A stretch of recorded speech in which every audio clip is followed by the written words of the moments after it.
Olá, seja bem-vindo à nossa série Nós e o Centro Espírita. Norberto, seja muito bem-vindo, que bom tê-lo aqui. Paulo também. Obrigado, Melissa, é um prazer. Primeiramente, meu muito obrigado, e é um prazer estar participando de mais um programa, viu? Eu Paulo. agradeço também pela oportunidade, Melissa, Norberto, Gustavo, que está aí nos ajudando, e a todos que depois vão nos acompanhar, sempre desejando a paz e a luz do Mestre Jesus. Sim, lembrando que os outros vídeos aqui da nossa série estão aqui nos cards e também na descrição desse vídeo. E Norberto quer explicar um pouquinho sobre a nossa série, sobre nós e o Centro Espírita? Claro, Melissa. Este trabalho é uma proposta para repensarmos a nossa vivência na casa espírita. Será que nós poderíamos tomar alguma conduta para melhor aproveitar os momentos que passamos no centro? Este programa é um momento de reflexão para respondermos, por exemplo, uma pergunta: como que as atividades que eu frequento na casa espírita têm contribuído efetivamente para a minha economia espiritual? A proposta aqui não é dizer, olha, isto é o correto, isto é o errado. Dirigente de centro, faça isso e não faça aquilo.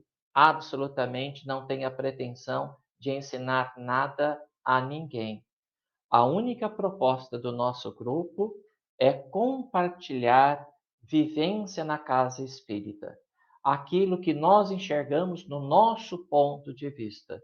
Se aquilo que falarmos aqui for útil para você, que bom, excelente, né?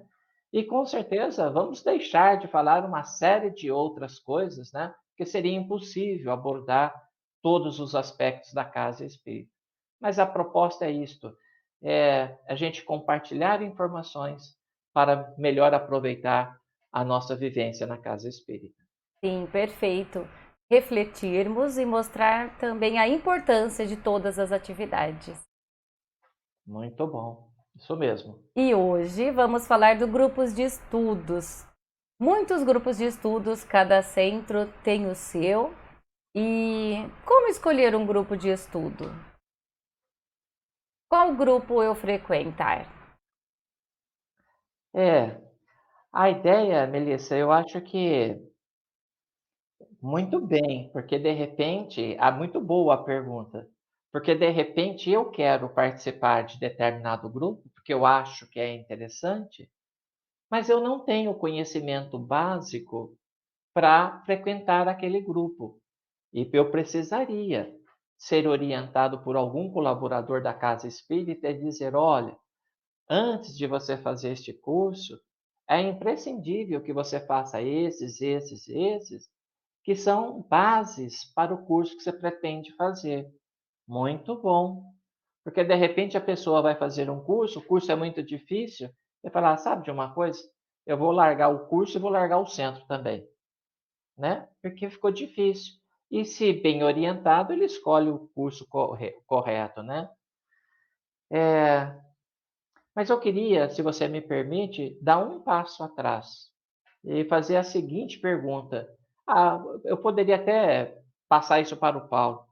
Ô Paulo, eu gostaria, assim, na sua opinião, deve existir alguns critérios, né, para que os dirigentes da casa espírita venham a decidir a oferecer este curso a outro. Por exemplo, Paulo, vamos fazer um curso sobre a obra, a série psicológica de Joana de Ângeles? Vamos fazer um curso sobre as obras de André Luiz? Eu gostaria, assim, o que que motiva, quais são os critérios para um dirigente de centro, que eles, pelo menos, na sua opinião, eles deveriam ter para se decidir sobre este ou aquele curso? Vamos lá, Norberto, mais uma vez aí, uma boa tarde a vocês. Basicamente você entender, né, o propósito da casa, a que se destina. Nós sabemos que dependendo da localização, do público, né? Nós temos necessidades que podem ser identificadas no dia a dia ali. E realmente qual é o propósito para isso tudo? Não pode ser algo para satisfazer o gosto de alguém. Eu gosto de determinada linha, então eu vou buscar, né, prover o curso para isso. Não, nós temos que voltar realmente dentro disso. O público dessa casa, né, qual é a necessidade? E qual o objetivo que nós vamos atingir dentro desse curso? Um exemplo que nem você seria, né, precisamos desenvolver médios, que o grupo está pequeno diante do trabalho que está sendo oferecido. Então, precisamos trabalhar, né, para que tenhamos médios. Quais são os cursos necessários? Quais são os conhecimentos que esse público tem que ter? E aí sim estabelecer quais são os cursos. Não simplesmente para satisfazer o ego de cada um, ou a vontade, né, ou o desejo de cada um. Sim, por isso que geralmente as casas colocam o curso do ESD, que é o estudo sistematizado da doutrina espírita, o COEM também, que são, claro, que começam pelas obras básicas de Allan Kardec. Muito bom, Melissa, é verdade mesmo, e excelente participação do Paulo, porque o Paulo vem reforçar algo que a gente tem insistido em todos os programas que nós já gravamos, da necessidade de cada atividade da casa espírita, qualquer uma, ter os seus propósitos. O que me motivou a criar esta atividade? Uma necessidade. Então eu crio e todo curso e toda atividade tem que ser direcionada para atingir esses propósitos.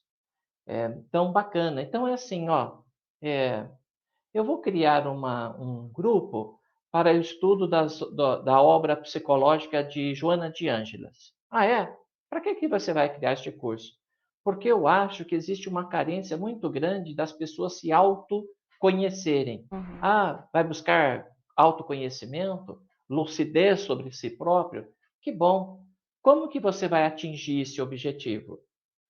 Ler a obra é o meio, não é o fim. Como eu vou fazer para saber se efetivamente o curso está nos ajudando a nos conhecer mais, a ter mais lucidez sobre nós mesmos? E aí tem que criar mecanismos. Então, isso que o Paulo comentou, vou fazer um curso sobre mediunidade porque a casa está carente de médiums. Ótimo, então faça um curso mesmo. E aí, apareceram novos médiums? Houve formação de novos médiums, né? Então, entender e definir antes de iniciar o trabalho como que serão medidos os resultados deste trabalho para saber efetivamente se o trabalho apresentou os resultados esperados, isto eu acho fundamental. Vou roubar um pouquinho mais do tempo de vocês para contar uma experiência que eu estou passando agora. Eu estou ministrando um COEM, curso de orientação espírita mediúnico, em uma casa. O grupo que eu peguei agora já tem 3 anos de casa, de estudo, já fizeram diversos módulos, né, do curso, e já está indo para a reunião mediúnica. O grupo, eles não têm conhecimento básico da doutrina. Eu chamei os dirigentes da casa e falei, olha, se vocês têm expectativa que eu termine num prazo, nós precisamos conversar, porque não há conhecimento básico dos participantes. Eu não vou começar uma reunião mediúnica sem eles terem o conhecimento, mas eu não sei que outro termo usar além de básico da doutrina. Então, estamos fazendo todo um pente fino nesse sentido, viu? Ô Paulo, eu também estou roubando aqui o lugar da Melissa. Ou mesmo, Melissa, eu acho que os centros também poderiam, diante disso que eu comentei agora, Eu acho que eles poderiam, nos cursos, criar um mecanismo de avaliação do aproveitamento dos participantes, né? Eu não estou falando nada assim de reprovar e aprovar, não tem essa, não. Mas para saber se os participantes estão efetivamente assimilando a proposta do curso. Isso eu acho que poderia ser feito e acho que raros centros fazem isso, não é verdade? Eu também acho. Raros centros fazem isso e deveria sim ser feito. Porque nós três, por exemplo, estamos participando do mesmo curso. Pode ser o Paulo entende melhor que nós dois. E aí, a gente trava em determinado assunto, a gente trava ali. O Paulo continua entendendo e a gente não, porque não entendemos lá no começo, como você disse, dessa sua experiência. Se a pessoa não entendeu lá do começo, ela não vai entender agora. Olha a importância de começar, como a gente fala, desde o início. Então, vai com o Evangelho, vai com o Livro dos Espíritos. Não adianta eu querer começar um curso na Gênese. Porque o que é o perispírito, coisas básicas, eu não vou entender. Aí, como você disse, Norberto, não dá para a gente prosseguir. Então, com certeza, isso é muito importante. Essa avaliação e em questão dos instrutores também, não é, Paulo? De saber, já que vocês estavam falando de criar novos cursos, eu vou criar novos cursos, mas assim, eu, Melissa, frequento o Centro Espírita. Vou chegar e vou falar, eu quero dar um curso, mas qual é a minha bagagem? Quem é a Melissa para dar esse curso? O- eu só gostaria, antes de pegar essa parte de instrutor, né, também fazer um comentário. Eu entendo também que essa parte de aprovação, né, se é aprovado ou não, eu acho que não é o importante. Eu sou um pouco rígido, tem que ter um critério de frequência mínima, Ô, Gu, tá tem que ter, escuro. né? E no final, Pode abrir, amor. não é um aprovar ou não, é entender se está capacitado, apto a desenvolver a proposta a que ele se fez. Ou seja, Isso. fiz um curso para trabalhar no mediúnico, no final, Pode né, falar. ter uma avaliação desse aluno, se ele realmente está apto a participar. Né? Pegar um atendimento fraterno. Não é porque eu fiz o curso, terminei o curso, não faltei uma aula, né? Fiz tudo, se aplicou algum exercício, algum teste ou algo nesse tipo, não importa. Mas não é porque eu preenchi tudo isso que eu estou apto, né? Tenho as habilidades para fazer um atendimento fraterno. E a mesma coisa cabe aos instrutores. Tem as habilidades, as competências. Ah, eu tenho 30 anos na doutrina. Ah, mas para dar um curso, um treinamento, você tem que ter algumas habilidades, principalmente de interagir com as pessoas, saber ouvir, refletir, né? Dialogar. Então, são coisas que, dos dois lados, nós temos que ter essa atenção. Cada um dentro do seu objetivo, né, da sua proposta. Mas eu acho que isso tem que ser avaliado realmente. Aquele que se propõe a desenvolver o papel, no final, tem que estar sabendo se está, isso cabe à direção da casa, se está apto ou não. Deixando, lógico, de lado algumas coisas, mas tem que ter essa avaliação. Eu entendo dessa forma. Melissa, ainda na questão da avaliação, e realmente não tem essa proposta de aprovar ou reprovar, é só para saber o quanto que assimilou do conteúdo passado, né? Bom, isto é importante de uma série de fatores. Imagine que eu, você e o Paulo sejamos instrutores do mesmo curso. Nós damos o mesmo conteúdo para turmas diferentes. E aplica-se uma avaliação, a mesma avaliação para as nossas três turmas. E para a terceira leva de estudantes, de participantes, os alunos do Paulo têm um nível de aproveitamento superior a 90%. E eu e você ficamos nas casas dos 50%, 60%. Então, isso nos sinaliza que o Paulo deve ter uma didática melhor que a nossa. por que nós dois também não vamos a participar do curso com o Paulo para entender como que ele dá determinado assunto, como nós lecionaríamos e como o Paulo leciona? Olha que aprendizado fantástico, né? Eu acho isso realmente de suma importância, viu? Ah, e se o dirigente da casa falar assim, vai gastar papel, não vai dar certo, não. É complicado isso daí. Que nada. Faz uma avaliaçãozinha com perguntas só xizinho, não tem que escrever nada. Só xizinho, faz no Google Forms, e pega uma aula, uma presença lá, pessoal, acessa aí, vocês vão responder 20 perguntinhas. Dá para fazer, ao invés de esperar terminar o curso para fazer tudo, você pode ir fazendo homeopaticamente, e é gostoso, vai lá com o smartphone, acessa o Google, acessa o link, respondo, que bacana. Não, é rapidinho, 5 minutos, 10 minutos, mas mostra a avaliação. Depois vem toda a estatística já pronta pelo Google Forms, né? Olha que show. É assim, uma boa sugestão para os dirigentes que nos assistem neste momento, viu? Sim, perfeito.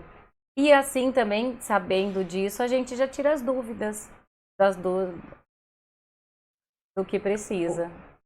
Que excelente, Beleza. Se houve um erro assim, um desconhecimento em determinada pergunta, em determinado tema, eu, instrutor, reforçar o tema. Olha que ideia fantástica, isso mesmo. Sim. E em relação ao durante o grupo de estudos, como é importante a socialização das pessoas e a interação também dos participantes com o instrutor, mesmo a leitura, as outras pessoas lendo, ajudando, comentando, porque aí não fica aquela coisa didática como na escola do professor e os alunos, que para não parecer tão maçante. Se pudéssemos, se não for turma grande, se a gente puder fazer um círculo, né, para mostrar que não tem a figura do professor e dos alunos, mas de um grupo de estudos que somos todos aprendizes. Olha que bacana, né? Isso. E o Paulo havia comentado uma coisa muito interessante. Não é só o conhecimento, mas a habilidade do instrutor em ter didática para transmitir, né? E aí, Melissa, você cutucou uma outra coisa importante. Quando o curso, por exemplo, é de autoconhecimento e vamos falar sobre comportamentos, posturas, às vezes a pessoa comenta de algo muito particular, de muito íntimo dela, e muitas vezes, com frequência, pode até se emocionar no Uhum. grupo.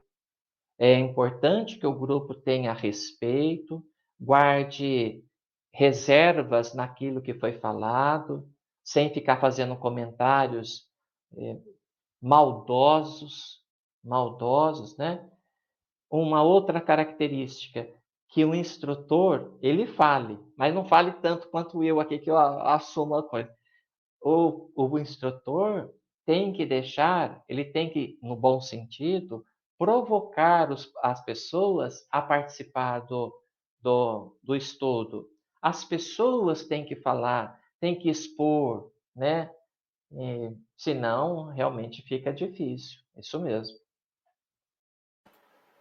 Eu complemento um pouquinho, né, com tudo isso. Também eu acho importante sempre ter esse estudo, né, em parceria, no mínimo uma dupla, né, dando curso. Né? E dividir um pouco, né, essa atividade, essa função, essa visão. Né? Um fica focado no curso e o outro focado nas pessoas. Porque às vezes que a pessoa não transparece de imediato algum problema, mas você, pela expressão, e o corpo fala, né, a gente pode perceber isso. Então, que tenha isso, que tenha esse cuidado com as pessoas, porque elas estão ali em busca do conhecimento, mas também estão em busca, às vezes, de respostas, que como o Norberto falou, Melissa, às vezes ela não se sente à vontade de expor naquele momento, mas nós conseguimos, olhando, observando. Então, que trabalhe sempre, no mínimo, em dois. Um com aquela função de trazer o curso, tocar o curso mesmo, manter o curso, e um outro com um apoio ali, né, observando essas ações, inclusive depois que tem os dois que conduziram o curso conversarem, trocarem ideias, né, e também o que foi o sentimento de cada um com relação àquele curso que foi dado. Porque às vezes a gente faz um comentário quando você está dando um curso que pode não agradar alguém que está ali, né? E para a gente é natural, né? E está dentro da doutrina que foi dito, mas para outra pessoa não conseguiu assimilar. Normalmente, às vezes não consegue assimilar por desconhecer a doutrina. Então é importante a gente voltar numa próxima aula, sem expor essa pessoa, reforçar aquele ponto, para que não tenha um mal entendido. A aula é para esclarecer, para ajudar, né, em todos os aspectos, para aqueles que estão ali dentro. Ô Paulo, e se possível, não obrigatório, mas se possível, seria desejável que o instrutor fosse uma mulher e um homem, né? Que de repente, se existir um curso de comportamento, de repente a mulher pode se sentir não confortável para falar o que precisa para um homem, mas falaria para a mulher, e vice-versa também, né? Às vezes o homem fala, eu não vou falar nunca isso para essa moça, Uhum. mas falaria para um outro amigo um problema íntimo, mais particular e coisa e tal. Excelente, viu? Perfeito, Roberto, perfeito. Isso. E puxando já pelo que vocês disseram, como é importante o conhecimento, ele nos ajuda no autoconhecimento. Então, entender, sim, questionar, conversar, trocar experiências e aprender o que nós aprendemos no curso, o que, que eu posso trazer para a minha vida, para a minha conduta da minha vida. É isso que a gente tem que melhorar. Então, através sim do conhecimento, nós adquirimos. Esse conhecimento não é só para trabalhar dentro do centro espírita, mas é nos melhorar como ser humano. Se não for assim, Melissa, não tem propósito de você ir ao centro. É isso que, exatamente isso que nós comentamos. O que é economia espiritual? Como essa atividade no centro que eu frequento, que eu vou lá toda semana, como ela tem me deixado melhor? É exatamente isso, como ela tem ajudado na minha reforma íntima. Se não houver essa autoanálise, não sei se valeria a pena a gente continuar aí. Talvez ficássemos com a família, tivesse melhor resultado nesse sentido, né? É, isso mesmo. O desenvolvimento, né, é extremamente importante, porque nós estamos falando de ministrar o curso, mas quem está ministrando o curso também tem que ter consciência que ele está ali para aprender também. Essa experiência, esse dia a dia, por isso que eu disse, né, e o Norberto falou que, e eu concordo plenamente, sempre ter ali, né, uma mulher e um homem, porque querendo ou não, são visões diferentes, são abordagens diferentes, né, não tem como a gente falar que não. E é o aprendizado também do instrutor. Aquele é o momento para aprendizado dele. Ele pode conhecer da doutrina, mas tem muito que aprender ainda com as pessoas, da vivência, das experiências. Abrindo um parênteses aqui, que nós estudamos ontem com relação ao Paulo Estevam, né, Norberto? Né? Paulo tinha toda uma bagagem, mas ele precisou passar por um estágio que chamado, vamos dizer, chão de fábrica, né, para adquirir a experiência que ele não tinha, porque ele não vivenciou. Né? Por mais que nós tenhamos vivenciados, né, por mais que nós, né, dentro da nossa trajetória, tenhamos colhido algumas experiências, tem algumas que nós não passamos e que outras pessoas passaram. Então, é uma troca e é um ótimo momento daquela experiência, daquele momento de colocar os ensinamentos da doutrina, que são maravilhosos. Ô, Melissa, sem deixar passar, senão eu vou acabar me esquecendo. Nós, então, participamos de um grupo de estudo da obra Paulo Estevam, onde o Paulo Marzanati é o idealizador do grupo, né? E a obra se passou, a história da obra se passou há 2000 anos. E nós fazemos o exercício desde o primeiro capítulo de trazermos a obra para os dias atuais, de comparar o nosso comportamento com o comportamento de Estevão, com o comportamento de Paulo, de Abigail, personagens, Gamaliel, personagens da obra. Nós somos assim, nós faríamos assim. Olha que bacana. Então, este é um outro aspecto. Não dá para estudar uma obra num patamar longe da gente. A obra, seja ela quem for, André Luiz, Joana de Ângeles, não interessa. A obra tem que falar do nosso dia a dia. Ela tem que nos dar subsídio para nosso dia a dia. Ela tem que ser proveitosa para a nossa reencarnação. Estudemos a obra, mas trazemos, porque possamos trazê-la para situações do dia a dia. É fundamental, né? Sim, muito bom, Norberto. E pelo que vocês estão dizendo aí, e a importância da continuidade do estudo também depois da reunião do grupo de estudos. Então, teve a reunião do grupo de estudos, mas olha que interessante. Eu aprendi isso, como vocês disseram, né, da obra de Paulo Estevam. Então, eu continuo e eu coloco no meu dia a dia. Não é acabou o estudo, acabou, então até a semana que vem e eu esqueço de tudo. Você não tenha dúvida. Mas, olha, você pode ler a obra com a maior atenção possível. Você pode ler e reler. Quando você divide este momento com um grupo, alguém vai apresentar uma visão, um aspecto que você não percebeu. E aí você vai falar: puxa vida, essa pessoa falou isso e é verdade. Ela tem razão. E aí, feliz daquele que fala, nesta visão que a colega nos compartilhou, como que eu sou? Por que eu sou assim ainda? Que dificuldades que eu tenho para dar um passo para diante? É para isto que se servem os grupos de estudo. Olha que bacana. E é isso que eu até aproveito para parabenizar o Paulo Marzanati pela condução do grupo.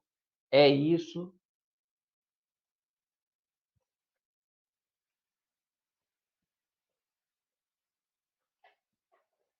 Me emocionei um pouco. É isso que nós fazemos de sexta-feira, né, Paulo? De sexta-feira é emoção pura mesmo, né? Às vezes Muito realmente bom.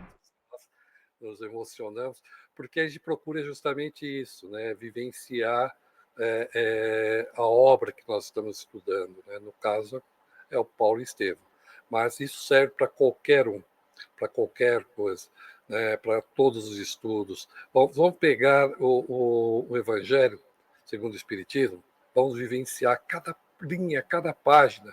Eu dou uma sugestão que eu gosto muito de destacar. Se a gente pegar o Evangelho segundo João, capítulo 21, que fala da terceira aparição, são 25 versículos. Você destaca ali, em alguns momentos, um único versículo. Dá para se conversar sobre ele durante horas. Mas, assim, é vivenciar. Isso que é o vivificar o Cristo. É quando você vivencia, você traz para o seu dia a dia, você traz para a sua reflexão, traz para o seu convívio. Então, toda obra, nós temos que fazer isso. Vamos estudar o Livro dos Médiuns? O Livro dos Médiuns, mesma coisa. O Livro dos Espíritos, a mesma coisa.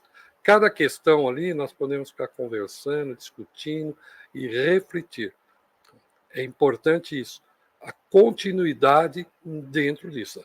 Porque na hora que nós colocamos isso em prática, aí nós vamos descobrir que nós realmente aproveitamos o curso. Terminou o curso, acabou? Não. Né? Eu tenho que dar continuidade, que é, né, vivenciar, colocar isso no nosso dia a dia. conosco e com quem nos cerca. Podemos fazer isso até mesmo no nosso dia a dia, no ambiente profissional. Depois o Norberto tem até uma oportunidade para, né, Norberto? Nós estamos conversando de um projeto muito bonito, de uma proposta muito bonita que o Norberto tem. Mas é importante. Eu não preciso conversar com alguém do meu ambiente de trabalho falando do espiritismo, mas falando da proposta, daquilo que eu estudei para o meu dia a dia. E eu, se eu for um exemplo bom, tenho certeza que outros seguirão os meus exemplos. Então, essa é a continuidade. Terminou o curso, dar continuidade, colocando em prática o que aprendeu. Principalmente no centro espírita também.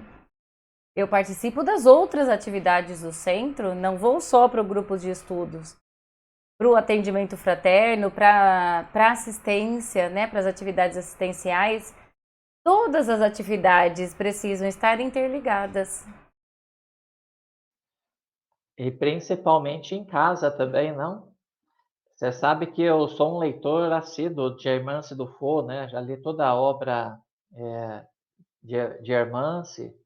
E às vezes eu tô uma escorregada aqui em casa, o pessoal fala: Hermance fala isso, pai? É assim que a irmã, é isso que a irmã se ensina, pai? Pronto, É. já chamou a atenção, né? É. E até, né, você deu a sugestão do formulário, com a praticidade da internet, não deixar, talvez, uma sugestão, agora voltando um pouquinho, né, para fazer essa avaliação no final. Faça em tempos. Né? Corrija o caminho baseado no que você falou. Né? Corrija o caminho ali enquanto está conduzindo o trem. Não espera descarrilhar para depois tentar avaliar. Corrija ali. Né? E é simples, é conversando, se abrindo. Isso eu acho que é outro ponto extremamente importante. A Melissa que me perdoe aqui, mas trazer para a gente essa vontade do instrutor de ouvir. Ele está ali não só para falar, mas principalmente para ouvir. Não sei se vocês entendem dessa forma. Sim, sim. Perfeito, Paulo. Perfeito, perfeito. E a questão que eu queria trazer agora com vocês, a questão dos dirigentes. Nos centros, assim, é que tem tantas coisas, mas aí o dirigente, ele acaba deixando de lado o grupo de estudos, aquela pessoa já está tocando o grupo de estudos, está tudo bem. Não é importante esse acompanhamento, reuniões com os instrutores? Ou um coordenador, né, que cuida dos grupos de estudos? Para os dirigentes em particular, vamos lembrar o que nós comentamos até agora? Na hora de escolher um determinado grupo, de montar um grupo, os propósitos por que eu quero montar este grupo. Como que eu vou medir no decorrer do grupo, com o grupo em andamento, como eu vou medir a efetividade dos propósitos do grupo? O cuidado na escolha do instrutor do grupo. E o Paulo até comentou de ter 2 pessoas, né? Dos instrutores efetivamente serem bem preparados, seja em conhecimento, seja em didática. Que os instrutores, preste bem atenção nisso agora, que os instrutores do grupo ajudem os participantes falando todo dia, sugerindo como eles devem se comportar no grupo, como eles devem melhor aproveitar o estudo para a economia espiritual. Essa lucidez que nós estamos tendo, não espere do participante. Não espere. É preciso que o instrutor ajude o participante a se reconhecer dentro do grupo. É preciso que o instrutor fale como que ele deve, como que ele pode e deve melhor aproveitar o grupo de estudo. O instrutor deve provocar no final do estudo algumas perguntas referente ao estudo que foi dado, né, ao conteúdo que acabou de ser ministrado, para a pessoa pensar em casa.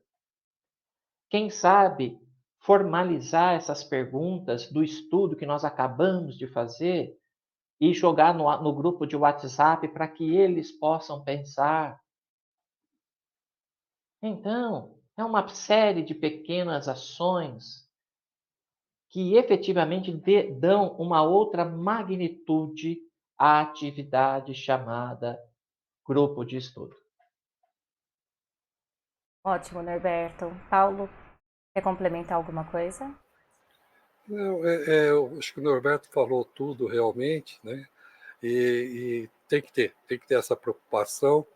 E eu também chamaria aqui, que me veio, a parte daqueles que já trabalham, também ter a humildade de entender, às vezes, que precisa reciclar, né?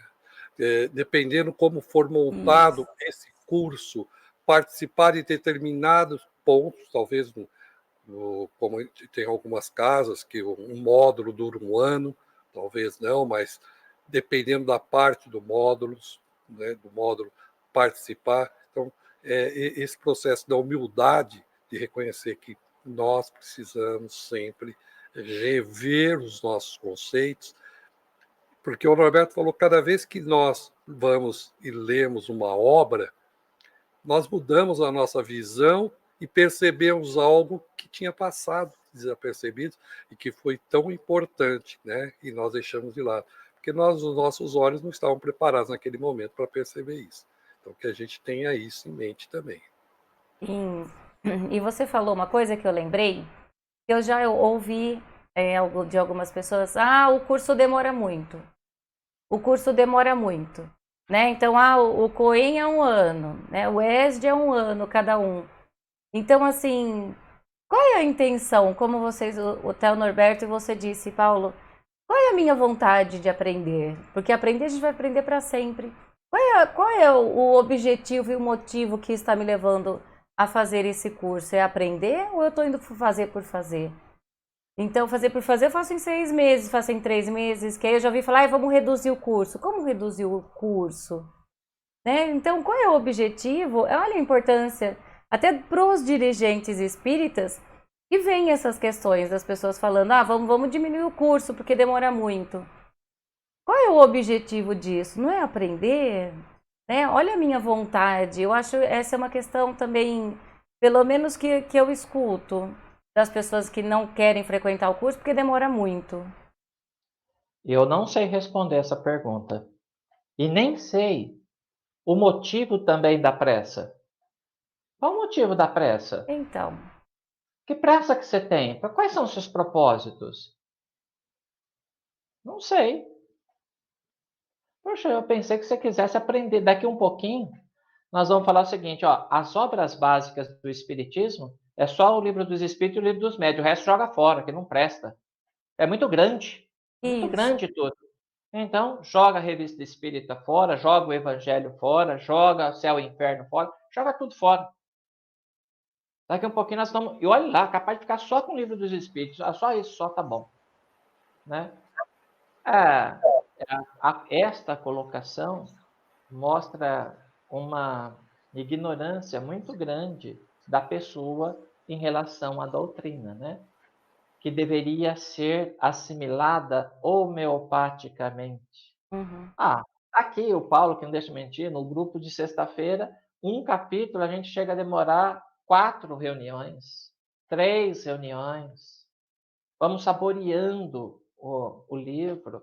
Olha que bacana. Quando vamos terminar? Sei lá, daqui umas 3 Uhum. reencarnações, mas nós vamos. Uhum. Mas estamos saboreando, está fazendo bem para a nossa economia. É assim, né? Isso é a qualidade, com certeza, com certeza. Eu volto lá atrás no ponto do aprovar ou não. Eu acho que aí entra, você está preparado para assumir. Se você não tem a paciência de entender que esse estudo é principalmente para você, e depois você vai aplicar esse estudo com outras pessoas, mas é principalmente para você. Se você entende, e normalmente é 1 hora, 1 hora e meia dependendo aí de cada casa, por semana. Eu não tenho tempo para dedicar 1 hora e meia para o meu aprendizado, porque esses cursos me ajudam a entender a mim mesmo. O Norberto citou, em casa você acaba, né, sendo exposto mais do que em determinados locais. Fora de casa, nós nos vigiamos mais do que dentro de casa. E esse curso, qualquer que seja, aqui eu não estou fixando nas obras básicas e nem em qualquer outra obra, né? Mas todo o estudo, primeiro eu preciso entender assim, eu estou indo para aprender, é para mim, eu que vou tirar proveito. Se eu acho que 1 hora é muito tempo, 1 hora na semana é muito tempo, então eu não estou importando comigo mesmo, eu não preciso. Eu acho que eu não preciso, ou eu não sou importante para mim mesmo. E aí volta no ensinamento do Cristo, né? Amar o próximo como a ti mesmo. Se eu não estou aprendendo a me amar, a entender que eu preciso melhorar, como é que eu posso amar o próximo, Melissa e o Norberto? E o amai-vos e instruí-vos também. Bem, É isso mesmo. E eu vou também comentar um negócio aqui e não vou ser indelicado, mas verdadeiro.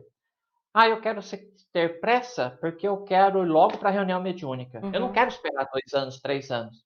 Meu amigo, não espera nada. Tem um monte de centro aí que a reunião é pública. Pode ir amanhã. E tem um monte de outras religiões fantásticas, fantásticas, que não estudam e têm a parte mediúnica. Vai lá, escolha o outro lugar para você ir. Está tudo bem. Mas acho que nesse sentido, os dirigentes de centro deveriam ser um pouquinho mais conservadores com a obra de Kardec, né? Rígidos, sim, sim. Também concordo. Olha que interessante. Essa foi então a nossa reunião, o nosso encontro sobre grupos de estudos. Norberto, Paulo, muito obrigada. Foi um prazer, Melissa. Até a próxima, viu? Até! E que tal nós falarmos na próxima reunião, na próximo encontro nosso, sobre trabalhos de cura? excelente. Excelente. Esse assunto é mais delicado, hein, Paulo? Esse é excelente, excelente. Muito Dá para bom. uma continuidade aí, realmente. Ótimo! Aceito o desafio, então, Melissa. Olha, que bom! Nos encontramos então. Tchau! Tchau, tchau.